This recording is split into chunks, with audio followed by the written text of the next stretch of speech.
C'est l'heure des informations sur la télévision nationale. Bonjour à tous et bienvenue. Dans les titres de l'actualité, le porte-parole du gouvernement apporte un démenti formel. Il n'y a aucune base de forces militaires étrangères au Bénin. Ce n'est qu'une fiction. Vous écouterez Wilfried Léandre Rungweji.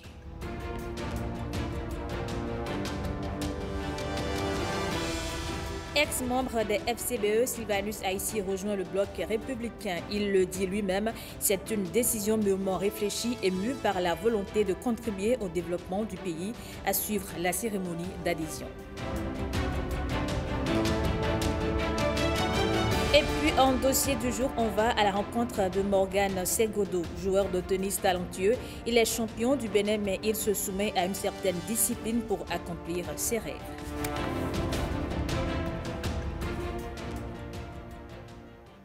Bonjour à tous et bienvenue dans ce 13h. Il n'y a aucune base de force militaire étrangère au Bénin. Devant la presse, le porte-parole du gouvernement a apporté le démenti. Pour lui, ce n'est que fiction. Voici un extrait de ses propos. Votre question sur une prétendue manifestation en vue d'exiger le retrait de notre pays de troupes françaises ou étrangères, je crois que là aussi, cela relève, à mon avis, d'un manque patent de sens, de responsabilité. Et j'assume les propos parce que ça est le cas. Et c'est faire le jeu de l'ennemi. L'ennemi, c'est celui qui, hier, le 16 janvier 2025, a répandu partout qu'il y avait coup d'État au Bénin, que le Bénin s'est arrêté. C'est le même ennemi qui répand qu'il y a base militaire française au Bénin, qu'il y a des bases étrangères au Bénin, alors que des responsables de premier plan, d'organisations syndicales ou politiques embauchent la même trompette, sans crier gare. Cela relève, à mon sens, de l'irresponsabilité et d'un défaut de patriotisme. Que les autres le disent pour régler leurs problèmes de politique domestique, parce qu'ils sont dans le dur. On peut encore le leur concéder, en considérant que ça leur passera, mais que les nôtres récupèrent cela et veuillent en faire leur commerce, c'est malheureux. Et c'est tricher sur le dos des Béninois qui font déjà beaucoup d'efforts pour redresser leur pays, pour le reconstruire. C'est malheureux et nous devons le déplorer tous et le dénoncer avec vigueur. À l'heure où je vous parle, il n'y a pas de base militaire française ou de quelque autre nationalité au Bénin. Notre pays, à la différence d'autres qui l'entourent, n'a jamais eu d'accord de défense avec un pays étranger. Nous avons des accords de coopération militaire avec la Russie, avec la France, avec la Chine, avec les États-Unis, avec la Belgique et autres, comme d'autres. Mais nous n'avons jamais abrité de base étrangère chez nous. Et ce n'est pas demain que nous allons commencer. Là où ceux qui les abritaient ont commencé à demander leur retrait. Ce n'est pas demain que nous allons nous faire le chemin inverse. Donc, dites à nos amis de cette confédération syndicale que c'est nul et non avenu et que ça ne vaut pas la peine. Il y a mieux à faire au Bénin. Face aux hommes des médias, le porte-parole du gouvernement est aussi revenu sur l'hommage prévu par les centrales syndicales aux militaires morts au front le 8 janvier dernier. Wilfried Léandre Rungweji est au micro de William Aguiar, Ernest Tétégou et Patrick Gbino. Nos soldats, nos enfants, les enfants du Bénin, qui sont tombés au champ d'honneur en défendant la patrie, appartiennent au Bénin, au-delà des familles dont ils proviennent. Ils appartiennent au Bénin. Donc, que chaque Béninois, dans l'intimité de son cœur, ou dans la volonté de faire de l'exhibitionnisme, décide de leur rendre hommage, libre à lui. Mais après, nous travaillons à bâtir un pays responsable, où les choses se font dans les règles de l'art, et où chacun devrait jouer le rôle qui est le sien. Il a semblé aux yeux de certains que le gouvernement tardait à rendre hommage à ses enfants. Leur agenda n'est pas l'agenda du gouvernement. Pendant qu'ils étaient à leur considération, le ministre délégué auprès du président de la République, chargé de la Défense nationale, avait déjà saisi chacune des familles concernées. Mais après, si je peux me permettre un conseil à ces personnes, c'est de ne pas faire le jeu de l'ennemi. C'est de ne pas tomber dans le piège de l'ennemi. L'ennemi aurait voulu nous voir, nous arrêter, que le pays subitement s'arrête, que l'on soit pris par la psychose. Nous ne sommes pas tombés dans ce jeu. Les pays qui nous bordent et dans lesquels les manifestations et les conséquences du phénomène sont autrement plus dimensionnées que ce que nous vivons, qui ont entrepris au départ de décréter des jours de deuil national, des hommages, je suis sûr que quand vous les observez, vous ne voyez plus cela. Parce qu'ils se rendent compte aussi que c'est ça qui alimente l'appétit des mécréants qui organisent ces coups-là. Nous avons choisi une posture que nous jugeons mesurée, mais responsable, qui n'enlève rien à la qualité de ce que nous rendons comme hommage à nos frères. Et j'ai eu l'occasion de dire que le meilleur hommage que nous puissions leur rendre, c'est pendant qu'ils sont vivants de leur créer les meilleures conditions pour qu'ils accomplissent leur devoir vis-à-vis de la République. Et s'ils venaient à disparaître en nous défendant, c'est d'avoir chaud dans nos cœurs le souvenir de leur combat, de leur engagement. Mais c'est aussi et surtout de rester debout face à l'adversité, de dire à l'ennemi, le Bénin, tel le roseau, peut ployer mais ne rompt pas. Dans l'un de ses messages, le président de la République disait que nous sommes le Bénin, pays insubmersible, au passé si glorieux, mais à l'avenir encore plus prometteur. De son côté, le mouvement populaire de la jeunesse exprime son soutien aux forces de défense et de sécurité. Suite aux dernières attaques meurtrières dans le nord du pays, le mouvement a organisé une séance de prière. Les précisions avec Gilles Dansou et Igor Ayoso. Ces jeunes musulmans sont engagés pour la paix et la consolidation du processus démocratique. Ils partagent les vertus telles que l'amour, la cohésion et l'unité nationale.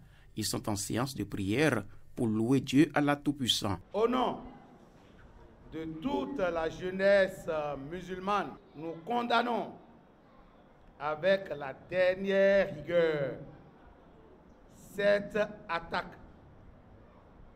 Compatissons à la douleur et apportons tout le soutien nécessaire à notre armée. Après les dernières attaques de nos forces de défense et de sécurité au nord du pays, il faut dire à l'unisson plus jamais ça. Au nom d'Allah, le tout miséricordieux, le très miséricordieux, le Coran, en son chapitre 5, verset 32, stipule: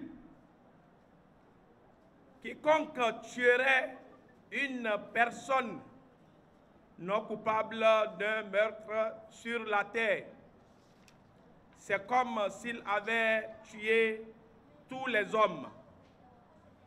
Et quiconque lui fait don de la vie, c'est comme s'il faisait don de la vie à tous les hommes. Nos forces de défense et de sécurité jouent un rôle crucial pour la préservation de notre territoire. C'est avec une fierté que nous constatons la mobilisation de la jeunesse et d'une manière générale de tous les musulmans qui condamnent avec une dernière énergie les attaques barbares. Ensemble pour repousser l'ennemi et le traquer dans son dernier retranchement.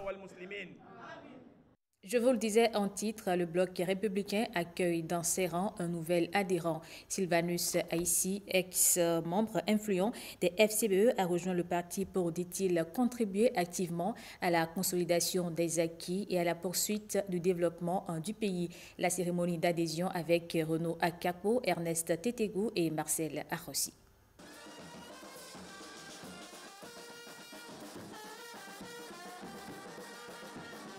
Depuis son départ des Foscori pour un Bénin émergent en 2023, Sylvanus Aïssi semble avoir déserté le landerneau politique. Mais pour lui, il n'était question que de reculer pour mieux sauter.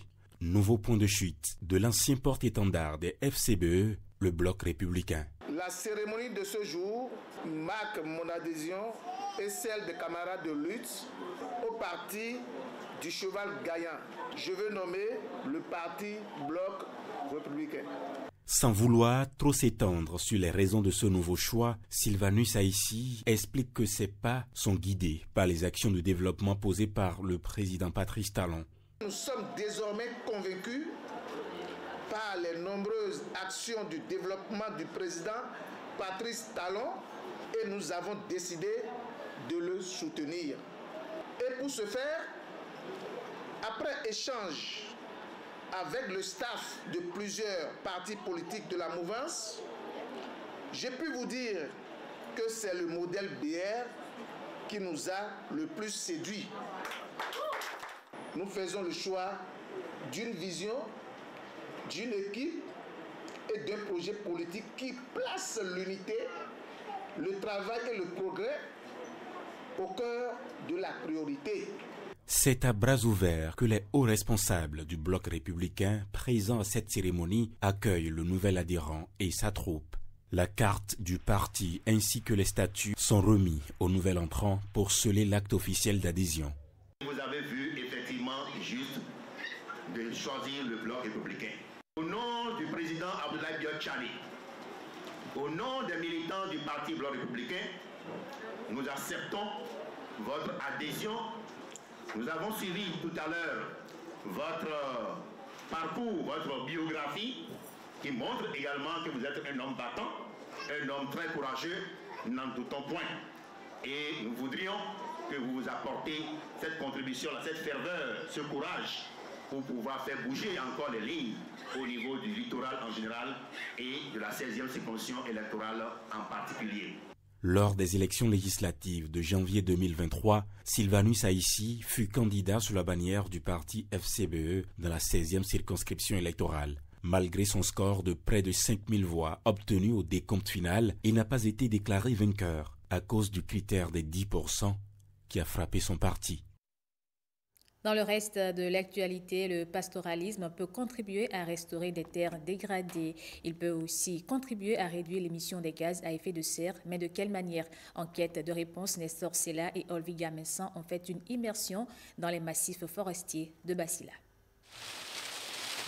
Le pastoralisme, conformément à la loi 2018-20 du 23 avril 2019 portant Code pastoral en République du Bénin, est un mode d'élevage fondé sur la mobilité permanente ou saisonnière du cheptel. Une activité qui permet d'assurer l'alimentation des animaux par une exploitation itinérante des ressources. Dans le déplacement de ces animaux, il arrive que dans les dégestions des animaux, on retrouve des graines qui vont germer et qui vont venir enrichir la diversité des plantes des zones d'accueil.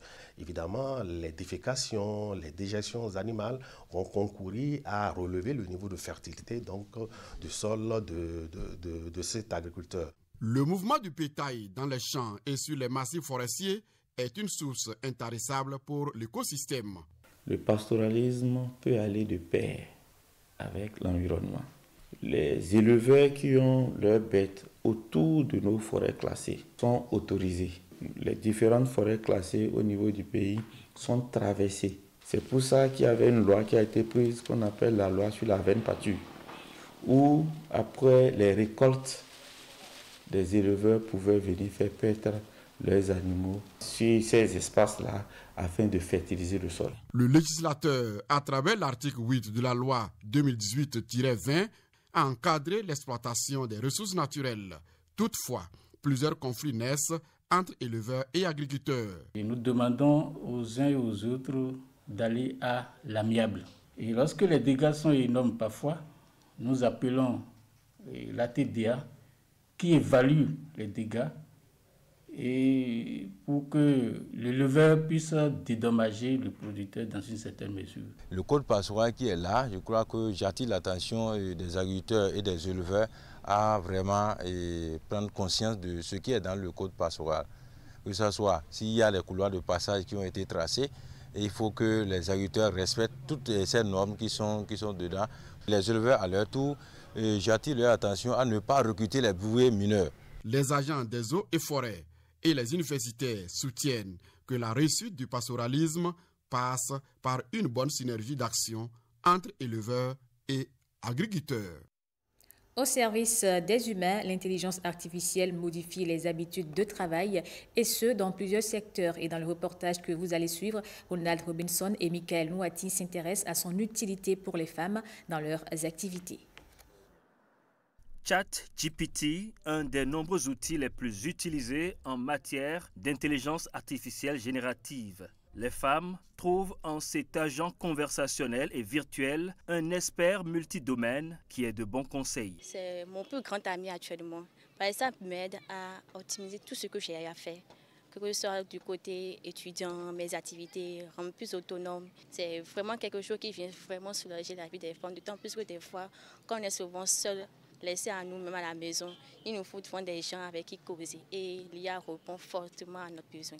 Par exemple, si je veux préparer un repas que j'ai vu sur le net, il suffit que j'ai le nom de ce repas-là, que je soumets à ChatGPT. Et ça me dresse tout l'astuce et comment est-ce qu'il faut faire. Qu'est-ce qu'il faut mettre pour un tel événement? Ça me donne un peu le dress code et j'essaie de me conformer. On n'a plus forcément besoin de trop réfléchir avant d'écrire nos tests. Ça nous permet aussi d'innover pour ne pas faire chaque fois les mêmes choses. Il y a ChatGPT que j'utilise beaucoup et qui m'aide, qui est surtout mon ami. Ça me permet déjà de ne pas m'ennuyer en termes de culture générale, en termes de développement personnel et de tout ce qui va avec. En termes d'information et de formation, par exemple, l'intelligence artificielle facilite la vie aux femmes, surtout face aux contraintes ménagères. J'avais une dame qui me montrait, Reine, regarde, l'intelligence, ce qu'on nous avait appris, ça m'a permis aujourd'hui de planifier la nourriture de la semaine avec les enfants. Et ça me permet en même temps de sortir les ingrédients. Donc tu sais déjà quels sont les ingrédients. Donc ça te permet, les femmes, ça me permet de gagner en temps. C'est comme tu as un mentor derrière ton ordinateur qui t'aide. Prends l'exemple de ChatGPT qui te permet de collecter les informations qui existent en quelques secondes. Tu as toutes les informations. Ça te permet d'être encore plus intelligent. Si tu sais utiliser les prompts, tu poses des questions et il te répond. Aide-moi à développer un plan pour mon business. Dans tel contexte, ça te sort rapidement ça en quelques clics. Et tu profites pour l'améliorer. En marketing, ça t'aide à sortir des contenus que tu dois utiliser pour pouvoir mieux vendre. Et j'ai Image FX qui permet de générer des images tellement réelles. C'est artificiel. C'est vrai que la vidéo n'est pas encore venue, mais aussi ça permet de générer des musiques. C'est beaucoup plus utilisé en fait pour aider l'être humain à aller beaucoup plus rapidement dans des tâches en fait quotidiennes, que ce soit des tâches personnelles ou des tâches professionnelles. Ça permet en fait d'apprendre beaucoup plus rapidement, d'apprendre de n'importe où. Ça permet également d'avoir une vision beaucoup plus globale en fait de son champ d'activité. En matière d'assistance, l'intelligence artificielle reste une aide précieuse, mais ne saurait remplacer l'intelligence humaine. L'école maternelle de Agbagoulek-Pakpa dans la commune de Dassa vient d'être dotée d'un module de salle de classe. C'est une œuvre sociale de l'ONG Action de Solidarité pour accompagner les efforts du gouvernement dans le secteur éducatif. La cérémonie d'inauguration avec Pierrette Anayoshi et Kanel Kapo. C'est la nouvelle facette que présente le complexe scolaire de Agbagoulek-Pakpa. Ce joyau, construit au profit des Boutchou de l'école maternelle de Agbagoulek-Pakpa, est une œuvre de l'ONG Action de Solidarité. L'infrastructure inaugurée est composée d'un module de 2 salles de classe avec bureau, magasin et d'un bloc de latrine à 4 cabines. Elle vient améliorer les conditions d'apprentissage des petits-enfants. Cette réalisation a une valeur de 31 225 290 francs CFA. J'invite les enseignants et apprenants à faire un bon usage de ce joyau qui est maintenant à leur disposition. Il est extrêmement important pour la société que les femmes et les filles aient les mêmes possibilités d'éducation que les hommes et les garçons, et qu'elles puissent en profiter. L'ONG Action de Solidarité et ses partenaires ont aussi offert à cette école maternelle de petites chaises, des jeux de balançoire, de toboggans et plein de jouets instructifs. À cela s'ajoutent des poubelles pour un environnement sain. Nous exprimons ici notre profonde reconnaissance à tous nos partenaires qui sont représentés ici par la directrice Astrid Toda. Merci pour ce don inoubliable. Seul le Tout-Puissant pourra vous remercier. Ce qui nous revient, c'est de leur garantir la sécurité. Je vais essayer de défendre cela, de parler de cela, de reverser tout cela au conseil communal pour qu'on puisse sécuriser ce périmètre à travers une clôture. Cette réalisation de l'ONG Action de Solidarité n'est pas la première du genre. Depuis plusieurs années déjà, l'institution œuvre pour un cadre adéquat de travail au profit des apprenants de la maternelle jusqu'au secondaire sur l'ensemble du territoire national. Dans le Koufo, précisément à Diakotomé, c'est le conseil communal qui multiplie les efforts pour assurer de meilleures conditions de travail aux élèves et enseignants. Le maire et ses conseillers ont construit sur fonds propres 3 salles de classe assorties de bureaux dans 2 arrondissements, Evariste Zomoron et Samirat Tchabimani.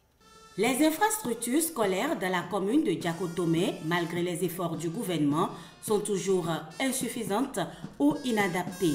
Toutes choses qui ne facilitent pas les situations de classe dans cette commune. Le maire et son conseil, soucieux de l'avenir de ses enfants, mettent à la disposition des écoles primaires publiques de Danvlé-Mihoué à Goromé et de Titichoué à Betoumé des modules de 3 salles de classe, le tout équipé avec un bureau, magasin plus latrine. Au niveau de l'école primaire publique de Titichoué dans Betoumé, les apprenants restaient sous les arbres pour suivre les cours. Nous, en tant qu'autorité communale, ça nous a interpellés.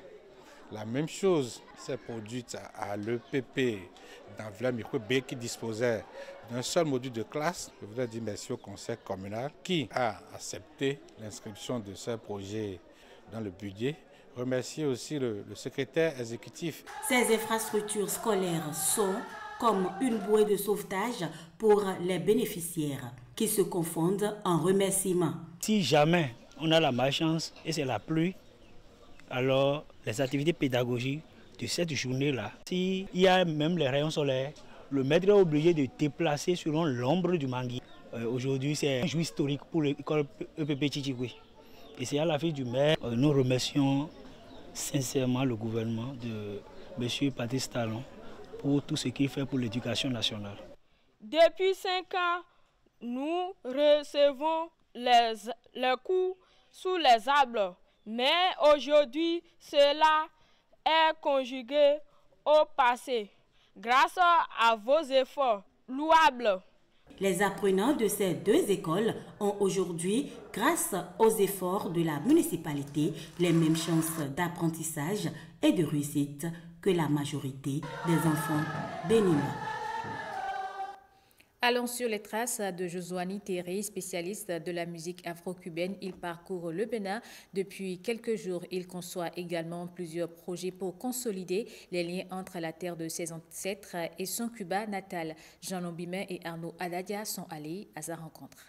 J'ai essayé de faire avec un disque que je te fais j'ai enregistré, s'appelle New Throne King, que c'était la tradition musicale de Cuba de Savalou.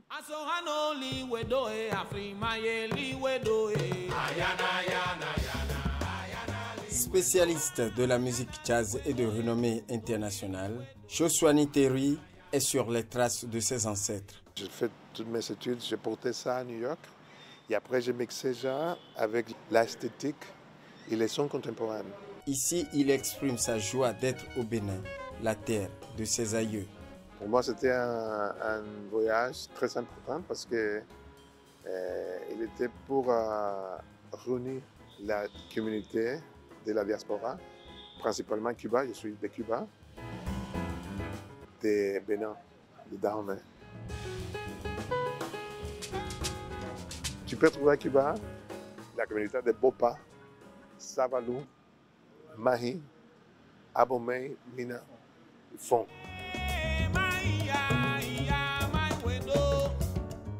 Mais même à Cuba, comme je disais avant, on vénérait les mêmes divinités. Avlekete, Hebioso, Hoho, Asohano, Mase, Sokbo, Odairo Wedo. Et j'ai commencé un projet différent. Un projet que c'est les cantates de jazz, un projet que c'est le projet sur la tradition musicale qui venait de Bénin et d'Aromé.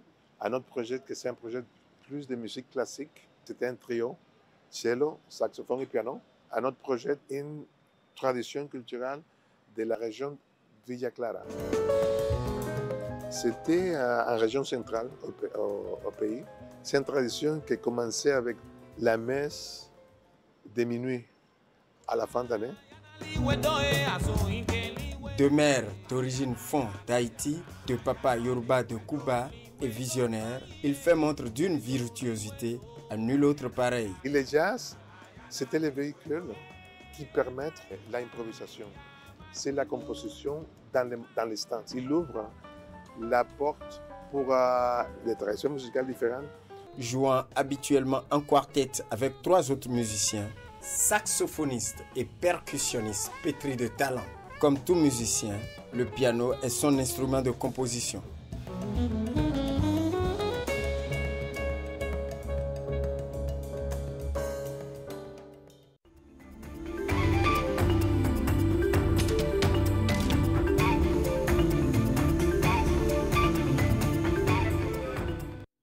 Le dossier du jour s'intéresse au tennis avec un accent particulier sur un joueur, Morgan Segodo. Il est champion du Bénin, mais il travaille davantage pour accomplir ses rêves. Hugues Sinsouzuno a suivi l'une de ses séances d'entraînement avec son coach Alphonse Gandonou.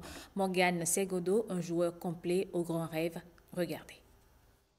Ici à Kpakpa de Domè, la pratique du tennis est presque une affaire familiale. Si au début des années 2000, Arnaud Segodo a marqué les esprits, 20 ans plus tard, c'est un autre Segodo qui tente de devenir le roi des cours de tennis au Bénin. Morgan, 19 ans, déjà champion du Bénin chez les seniors, à l'aise au filet, belle mobilité, un service remarquable, il a du potentiel et pourrait faire une bonne carrière au niveau continental. Morgan est un joueur complet. Donc c'est un joueur qui est capable de venir au filet pour gagner les points, rester derrière, il fait des petits jeux, il fait tout un mélange. Donc il n'est pas un joueur du fond du coup, il n'est pas un joueur de service volé, mais il est un joueur complet. Donc si c'est prêt dans le match, il sent qu'il peut faire service volé pour s'en sortir, il le fait. Si c'est qu'il faut rester derrière, il reste derrière, il joue selon chaque fois son adversaire.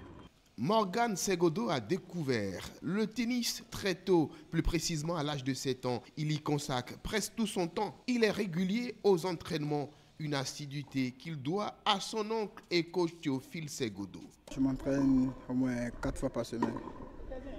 Après les 3 jours, je pars à la salle.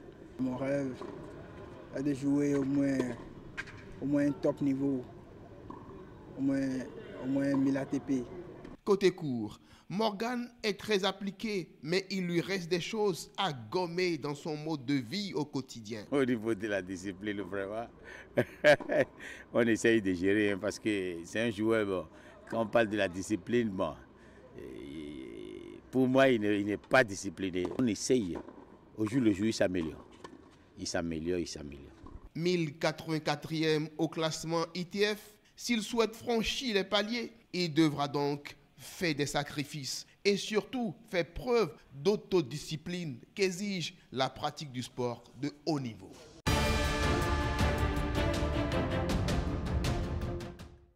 À présent, le tour de l'actualité internationale.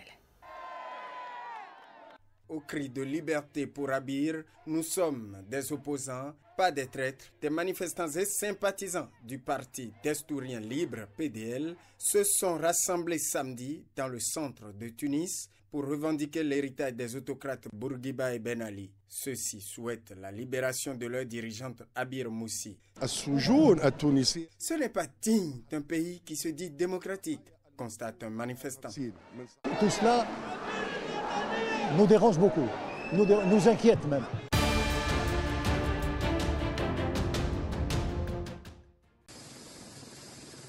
Cinq hélicoptères et une dizaine d'ambulances ont été mobilisés pour évacuer les accidentés de ski du nord-est de l'Espagne. L'accident s'est produit samedi. Au moins 9 de ces blessés sont dans un état grave, indiquent les premières sources. Un jeune témoin des faits dit avoir vu un câble du mécanisme du télésiège d'Aragon sauter. Soudainement, les télésièges se sont mis à rebondir et les gens ont volé, explique-t-il. Pour l'heure, une trentaine de personnes voient leur pronostic vital non remis en cause.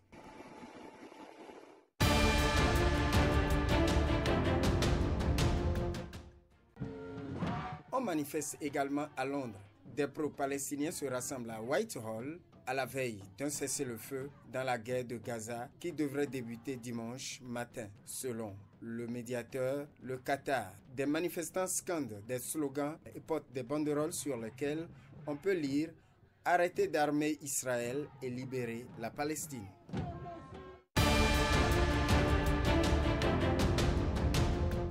C'est la fin de ce journal. Merci à vous de l'avoir suivi.